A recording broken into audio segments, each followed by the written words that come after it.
உங்களுக்கு எதுக்காக அதை சொல்கிறேன்னா, நானே இருக்கணும்னு ஆசைப்பட்டு அப்படி இப்போ கூட சரி வேணாம், இந்த தடவை நிற்க வேணாம், இனிமேல் நிற்க வேணாம்னு நான் நினச்சிட்டு இன்னொரு நபர்கிட்ட சொல்லியிருக்கேன். நீங்கள் நிற்கிறீங்களான்னு ஒருத்தர் கேட்டிருக்கேன். பட் இப்படி ஒரு அக்கப்போர் வந்ததுன்னா இல்லை, நான் இருந்து ஆகணுமோன்னு ஏதோ ஒரு நான் யோசிச்சு வச்சுருக்கேன். என்ன முடிவு எடுக்க போகிறேன்னு தெரியாது. நான் இருந்தால் தானே உங்களுக்கு ட்ரபிளு. அப்போ நான் இருக்கிறது பெட்டர்னு நினைக்கிறேன். ஏன்னா எனக்கு யூனியன் தான் கப்பு. என்னை பற்றி பேசுகிறாங்க, என் குடும்பத்தை பற்றி பேசுகிறாங்கன்னா கவலையே கிடையாது. இதை பற்றிலாம் நான் கவலைப்படுறதில்லை. ஏன்னா அதில் ஏதாவது உண்மை இருந்தால் தான் நான் கவலைப்படணும்.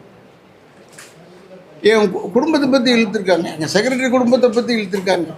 யாருமே அவங்க குடும்பத்தை பற்றி இழுக்கிறாங்க ஈஸியாக. அப்போ தான் கோபம் வரும்னு.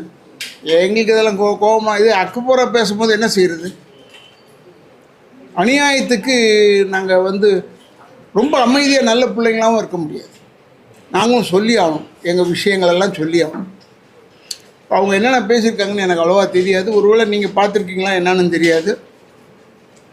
செக்ரட்டரி பார்த்துருக்காரு, ஒரு சிலதை பார்த்துருக்காருன்னு நினைக்கிறேன். அதனால் அவர் அதாவது இவங்க என் பேரை மறந்துட்டாங்க. இப்போ திடீர்னு சொல்கிறாங்க அவர் தான் மண்டை உடைக்க சொன்னார், கழுத்து நெருக்க சொன்னாரோ மண்டை உடைக்க சொன்னாரோ ஏதோ ஒன்று சொல்லியிருக்காங்க சொன்னாங்க. இதெல்லாம் ஒரு ஆக்ரோஷமானவங்க எதுவாக இருந்தாலும் யூனியனுக்கு கட்டுப்பட்டு தானே ஆகணும். யூனியனில் அது அவங்க மெம்பரே இல்லை, வேறு அவங்க மெம்பர் இல்லை. அதுக்கு இப்போ நான் கோர்ட்டுக்கு கட்டுப்பட்டு அந்த நபரை உடனே நீக்கிட்டோம், இம்மீடியட்டாக நீக்கிட்டோம். கோர்ட்டுக்கு நாங்கள் மரியாதை கொடுக்குறோம்.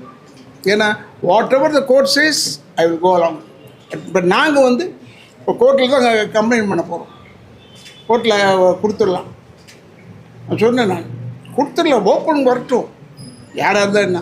அவங்க சொல்லட்டும். போன தடவை சொன்னதை விட அதிகமாக சொல்கிறாங்களா குறைச்சி சொல்கிறாங்களான்னு எனக்கு தெரியாது.